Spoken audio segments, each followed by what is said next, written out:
Hello and welcome back to my YouTube channel. का नाम है AM to PM क्लासेस। आज हम लोग अपने जो हमने रेगुलेटिंग एक्ट, फिर चार्टर एक्ट, फिर भारत शासन अधिनियम के तहत जो हमारा अधिनियम में हम 1935 का भारत शासन अधिनियम पढ़ने वाले हैं। इसके बाद सिर्फ एक 1947 का भारत शासन अधिनियम रह जाएगा और फिर हमारे यहाँ पर सारे जो एक्ट, जो भी अधिनियम जो भी है, सब हमने यहाँ पर पढ़ लिए हैं।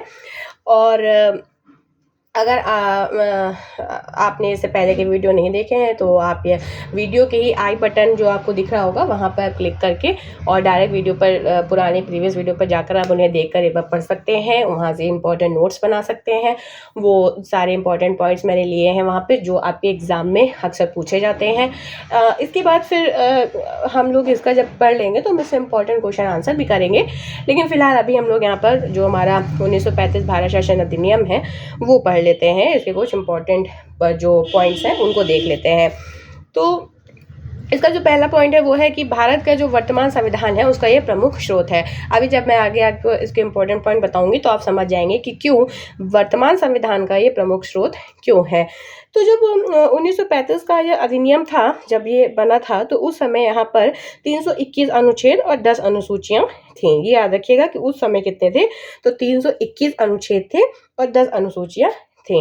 भारत में सर्वप्रथम संघीय शासन प्रणाली की नींव भी 1935 भारत शासन अधिनियम के तहत ही रखी गई थी। इसमें संघ की जो इकाई थी वो दो भागों में बांट दी गई थी। तो एक जो इकाई थी वो थी ब्रिटिश प्रांत, भारतीय प्रांत, और दूसरी जो थी वो थी देशी रियासतें। ठीक है, तो जो संघीय शासन प्रणाली थी वो याद रखिएगा कि वो दो भागों में थी। उसका नाम याद रखिएगा कि वो ब्रिटिश, भारतीय प्रांत और देशी रियासतों में बटी हुई थी। अब यहाँ पर केंद्र और राज्यों की भी जो शक्तियों का बंटवारा किया गया था वो अब राज्य में द्वैत शासन समाप्त कर दिया और अब केंद्र में द्वैत शासन लागू कर दिया गया। केंद्र में इकाइयों के बीच तीन सूचियां बनाई गई। हमारे अभी भी जो संविधान है वहाँ पर भी राज सूची, केंद्र सूची और समवर्ती सूची है। तो इसीलिए मैंने कहा ना कि इस वर्तमान संविधान का प्रमुख स्रोत है।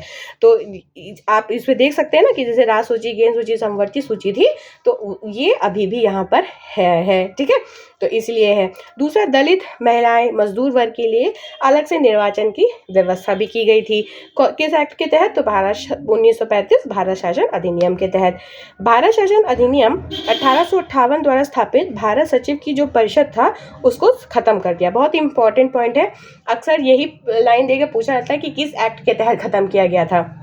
तो 1935 भारत शासन अधिनियम के तहत जो 1858 का भारत शासन अधिनियम था, भारत सचिव की परिषद का, उसको खत्म कर दिया गया था 1935 भारत शासन अधिनियम के तहत। 1935 भारत शासन अधिनियम के तहत ही रिजर्व बैंक ऑफ इंडिया की भी स्थापना हुई थी। ठीक है, तो याद रखिएगा कि रिजर्व बैंक ऑफ इंडिया की स्थापना कब हुई थी? 1935 भारत शासन अधिनियम के तहत हुई थी।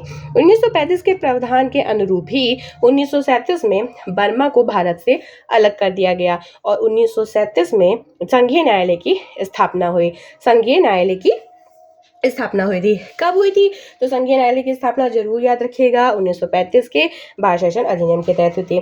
इसका अधिकार जो था वो क्षेत्र, प्रांत और रियासत तक ही विस्तृत था। इस न्यायालय में जो होता था वो एक मुख्य न्यायाधीश होता था और दो अन्य न्यायाधीशों की व्यवस्था की गई थी। न्यायालय जो से संबंधित जो अंतिम शक्ति थी वो प्रिवी काउंसिल लंदन को प्राप्त थी। ठीक है, तो वो काउंसिल किसको प्राप्त थी? वो लंदन को प्राप्त थी। ये भी इसका पॉइंट जरूर याद रखिएगा। ठीक है, इसके अलावा मताधिकार का विस्तार भी किया गया जिसमें 10% जनसंख्या को मत का अधिकार मिल गया। ठीक है भाई, मताधिकार का विस्तार किया तो जिससे क्या हो गया कि 10% जो जनसंख्या थी उसको जो है क्या मत का अधिकार मिल गया। और ब्रिटिश संसद की सर्वोच्चता थी, यानी कि इस अधिनियम में किसी भी प्रकार का अगर परिवर्तन का अधिकार था तो वो सिर्फ ब्रिटेन संसद थी उसके पास था। प्रांतीय विधानमंडल और संघीय व्यवस्थापिका इसमें किसी भी प्रकार का परिवर्तन नहीं कर सकते थे। ठीक है, जो प्रांतीय विधानमंडल था और जो संघीय व्यवस्थापिका थी वो इसमें किसी प्रकार का अंत नहीं कर सकते थे। इसका इंपॉर्टेंट पॉइंट जरूर याद रखिएगा कि 1858 जो भारत परिषद का अंत था वो किस अधिनियम के तहत हुआ था? तो 1935 अधिनियम के तहत हुआ था। ये जरूर याद रखिएगा। ठीक है, तो ये था हमारा आज यहाँ 1935 भारत शासन अधिनियम। इसके जो इम्पोर्टेंट पॉइंट्स थे वो मैंने यहाँ पर कवर कर दिए। जो बहुत ज़्यादा पूछा जाने वाला सवाल है वो भी मैंने आपको यहाँ पर बता दिया। इसके बाद जो एक लास्ट 1947 का भारत शासन अधिनियम रह गया है, बस हमें वो पढ़ना है और उसके बाद फिर हम उसके आगे के जो टॉपिक है इम्पॉर्टेंट उनको हम पढ़ेंगे। आज के लिए इतना ही। प्लीज़ अगर आज आप नए आए हैं, नए व्यूवर्स हैं, तो प्लीज़ सब्सक्राइब कर दें। पहले से ही कर चुके हैं तो उसके लिए बहुत बहुत थैंक यू।